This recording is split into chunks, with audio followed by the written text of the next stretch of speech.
Hey everyone, how's it going? The birds had a lot to say this morning. The benefit of healing your nervous system and reaching silence is that when you hear the song of a bird or the sound of creation expressing itself, it moves through your entire being and it almost can take you out. It's so incredible. So you have to get used to being able to handle the symphonies that communicate to you directly. Right? So learning to find the music in your life that does it for you. Um, we're designed to have ecstatic experience. That's what our nervous system is built for. It's a system of travel. It's hard to explain, but once it happens to you, you understand. And so the reason we want to clear out the past and make room and recollect aspects of ourself is not so much because we're power hungry or seeking to have this excessive amount of power or energy. It's that when you recollect or recollect, you gather energy filaments that are needed in order to make peace with all of this. It's like if you're under hypnosis, then you're in a fear state that keeps you from being able to extract yourself from social perspectives. And that's what's needed, right, in order uh, to become independent of others so much that you discover your natural self and your natural feelings. So when I'm observing a tree, I'm not looking at the tree, I'm feeling it. It's like I almost become the tree. We are trees, right? We have a torus field, like the canopy of a tree. Um, if you're not rooted deeply, strongly, you will not grow high and tall, right? So the nature of learning to open your chakra line is definitely tied to feeling rooted and safe. Most people, rather than learn how to get rooted, continue to get less and less rooted and more in their upper chakras. And then they try to navigate a life based on that. And it's not functional and it's really hard on the nervous system, and you end up in fight, flight, freeze, or fawn all the time instead of in the neutral zone, being able to observe and be in gratitude for the fact you're here. Regardless of what's happening, you can always be thankful for the fact that you were given life. Right? I mean, technically, you've never not been with life because you are eternal. So you could refine that to gratitude for being here in this particular reality, in this particular dimension, in this particular moment and place upon this majestic matrix of the mother.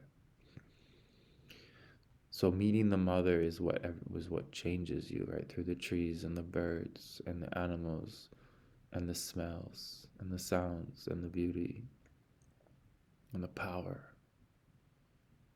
The ocean mother will take you out to sea. She isn't concerned about whether you live or die. She's concerned about your consciousness, about you letting go of all this pain you carry, you being able to release, return,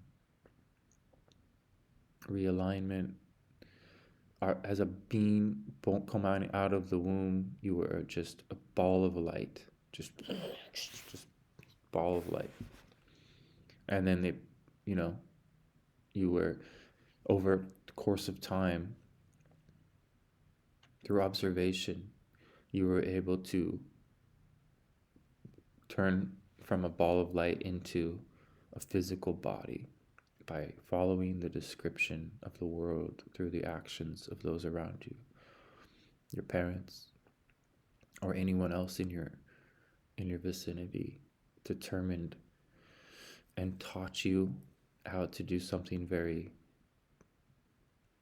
difficult to explain, but in doing it, you became one with the hive mind, and that's good. You would not have done well had you tried to avoid that process. You would have ended up in a mental ward for life, likely, because it's a certain stage in which you have to follow the description of the world to enter into this. Otherwise, you'd just be lost.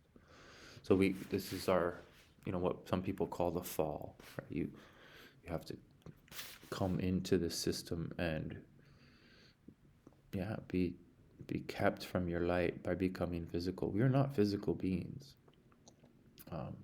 We manifested the physicality, which is super amazing, and we should enjoy it.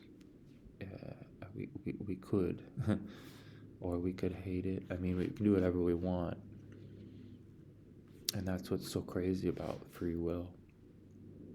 That's what's so crazy about becoming conscious. Is it's quite confronting the depths of hypnosis that we are in, the many layers deep. Rather than be concerned about the many layers, just the fact that you discovered you were hypnotized and that you would no longer want to be should be such a joyful revelation that it liberates you from all the fears about whatever conditioning you are under. And that's where it begins. You have the time to know the mother, to receive her guidance, to transcend the fear that's being projected upon you, right? But notice a lot of people go into shame and guilt around not being where they want to be, or for making the decisions that they made. And I really want to help people come out of that. That's a trap. Each decision you make, it's your shadow expressing itself. So people that force themselves to change end up creating repression, unless they've had an ego death that's so profound that they are in a different reality, and then they're not able to then explain that to you because they no longer relate. So finding a bridge, somebody that can help you relate, like I left this base layer of perception for quite a long time, and then I came back in order to master what's called stalking, controlled folly, the ability to match other people's perception so that nobody notices that you're different.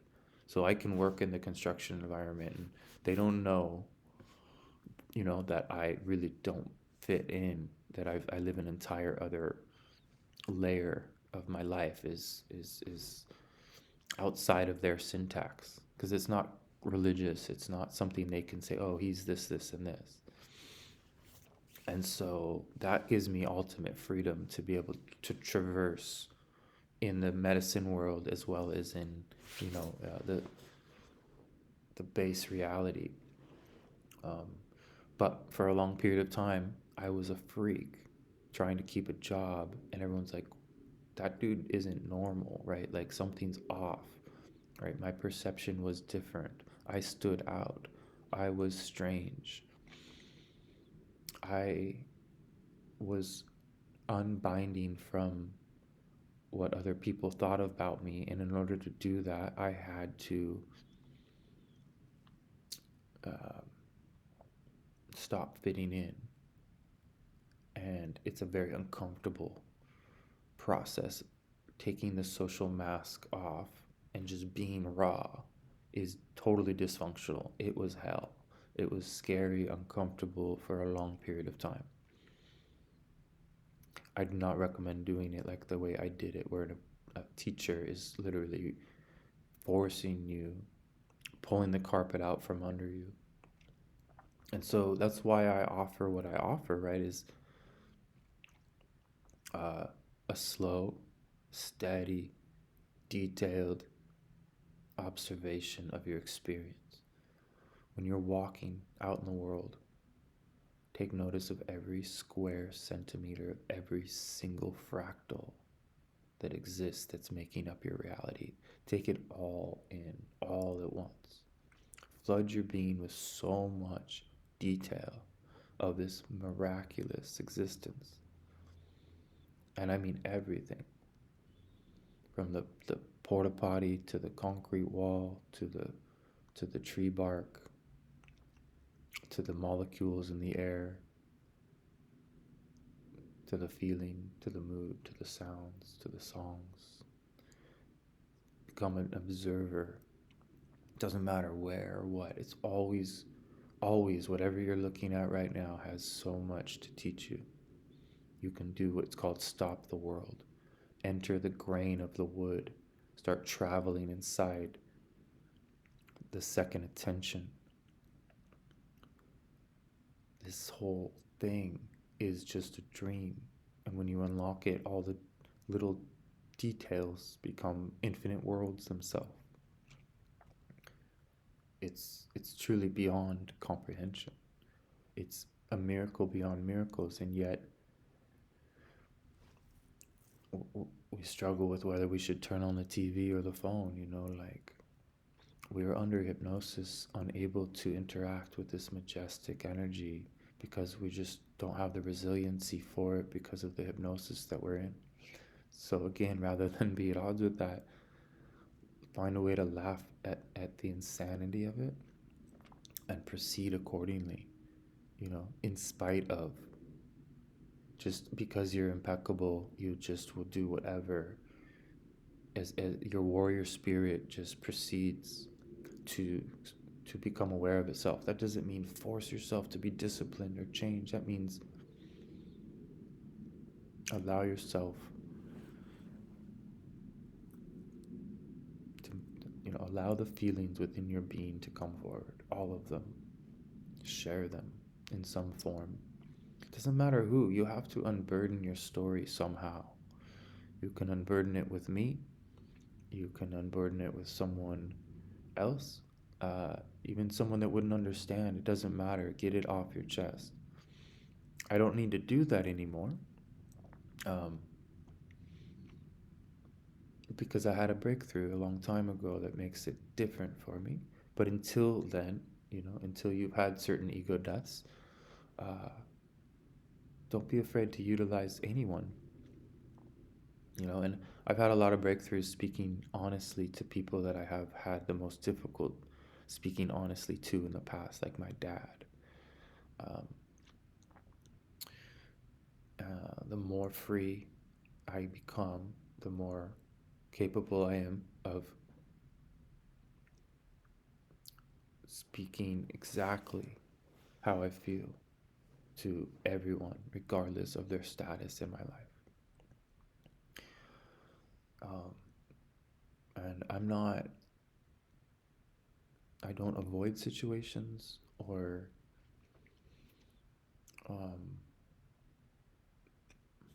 it's hard to explain, but if you listen, if you can learn to receive the guidance that comes with truly getting to your heart. Like when somebody says,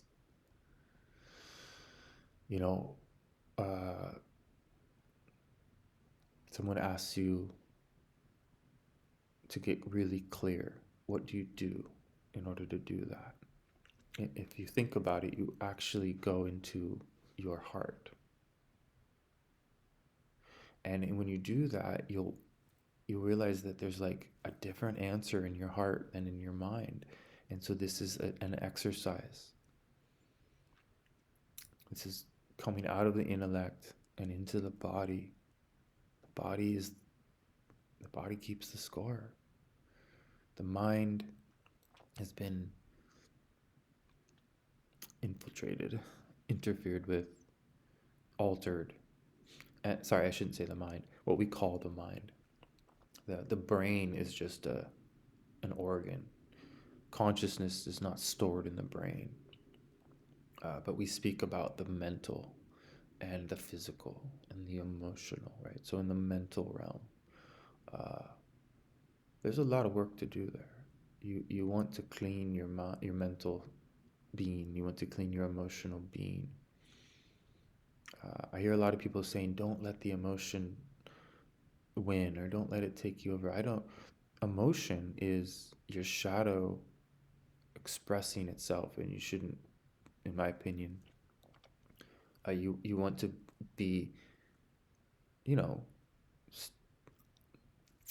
you don't want to be extreme or overreact or overextend through drama, but you want your emotions to surface. And I think people misunderstand what others say around that, and then they try to repress the emotion and stay in the intellect.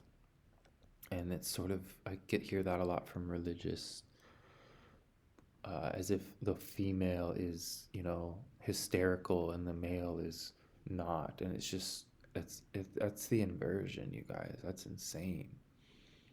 The women have been aware of how fucked up everything is, and therefore have had incredible amounts of powerful feelings and emotions surface.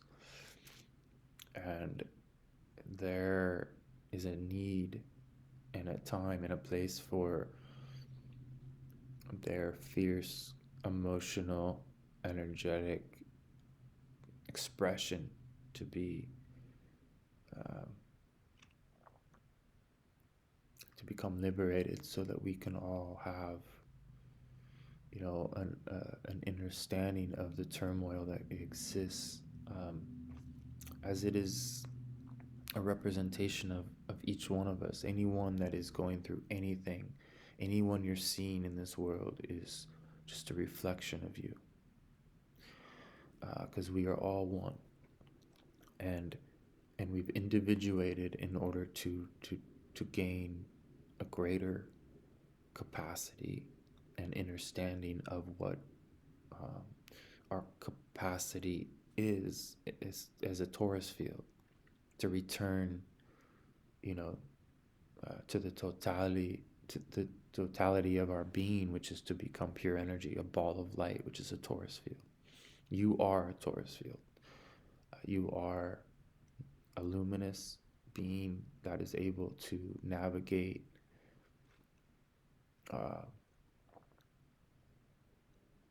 multiple dimensions and multiple realities. And that's no joke.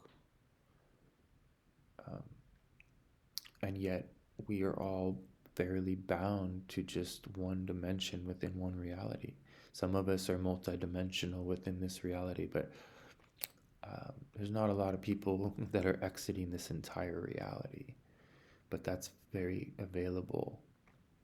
And those that do aren't always sober and or someone you want to learn from. So there are a lot of deranged sorcerers being trained right now. A lot of people that are skipping their wounds and jumping right into the sorcery part. So they have no concept of relationship with the mother. They're just looking to utilize and advance themselves sort of in a desperate means that is separate from the whole. And in the middle path, you stand for the earth, not because you are bound to the earth, technically, but I mean, we are. It's the Earth Mother is the one that will give you what's called the Earth's boost when you're ready. And she will show you the many layers of her being, which is the Earth Matrix. The Earth's boost occurs when you're able to use sun gazing or light gazing in a particular way. So you reach silence and you observe light. usually it's a reflection,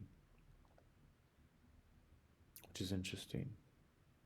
It's hard to gaze directly into the sun. So, no, I mean, it's not. You use your eyelashes. Just let your eyelashes cover so that they protect you from the sun, and then you look through your eyelashes. So you're barely looking. You can stare at the sun for a long time.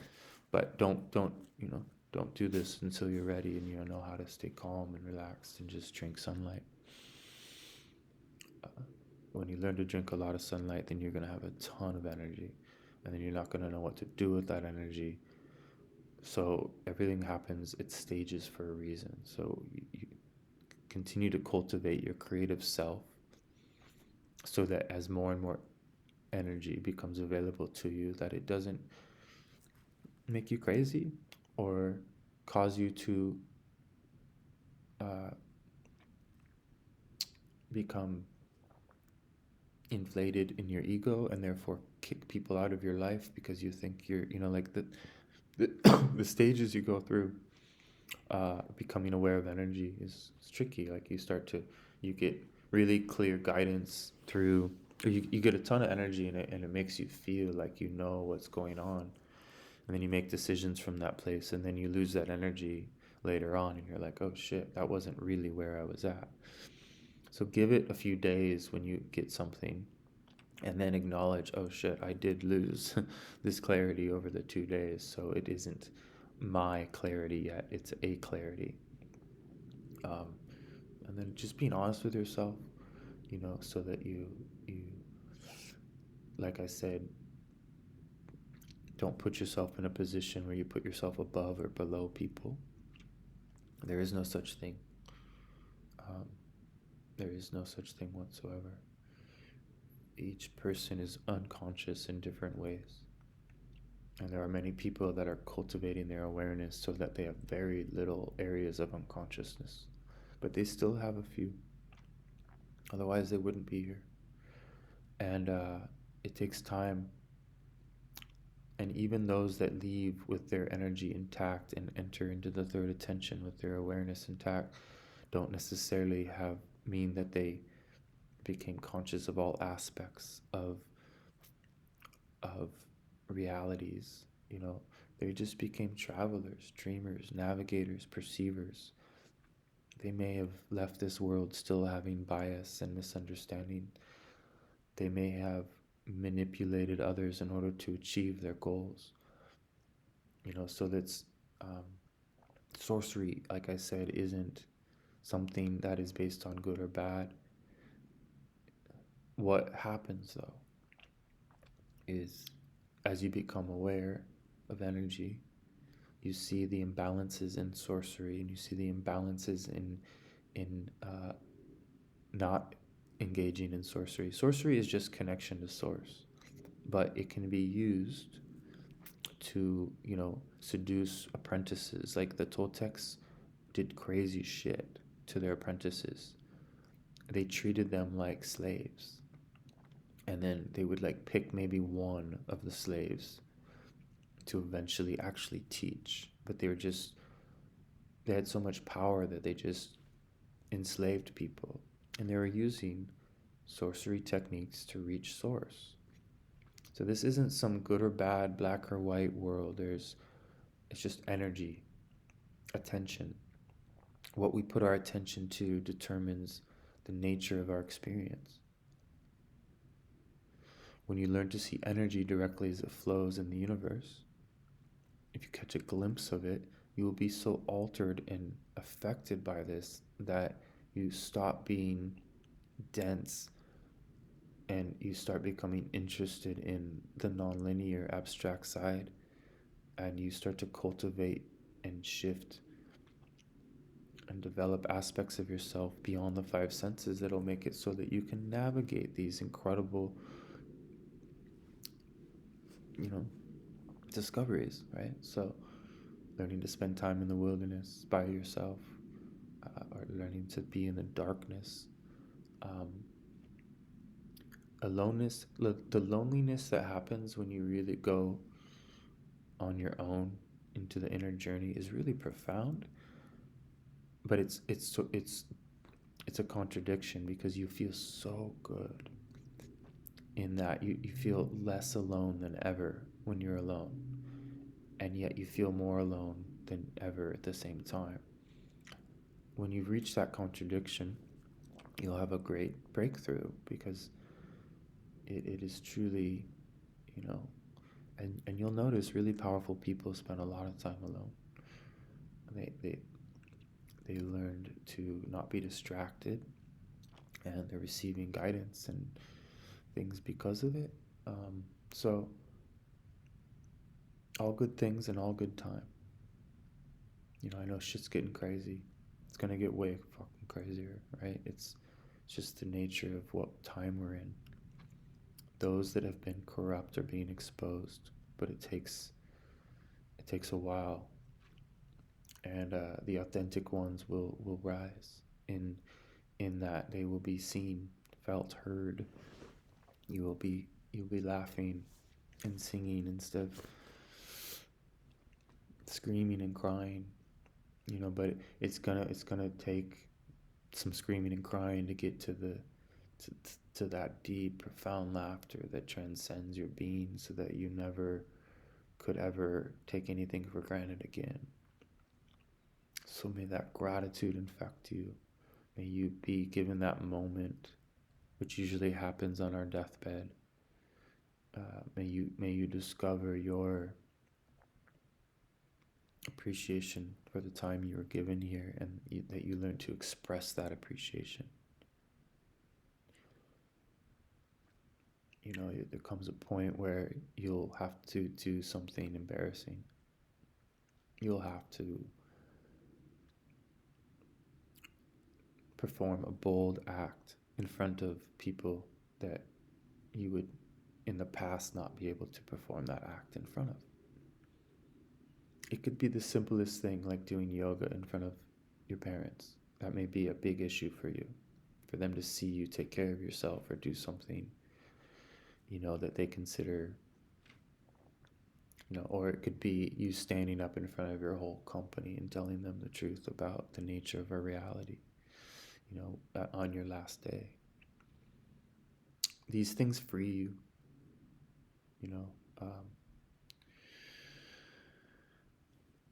so much so that there's a great pressure to make sure that you don't do such things. And we are alone. We come into this world alone and we leave alone, but the benefit of having all of these incredible balls of light surrounding us and observing us gives us the opportunity to set ourselves free. Celebrate our existence. Don't be afraid to shine your light. Just because others don't have the same level of luminosity pouring out of their eyes, even more the reason. Let them see it.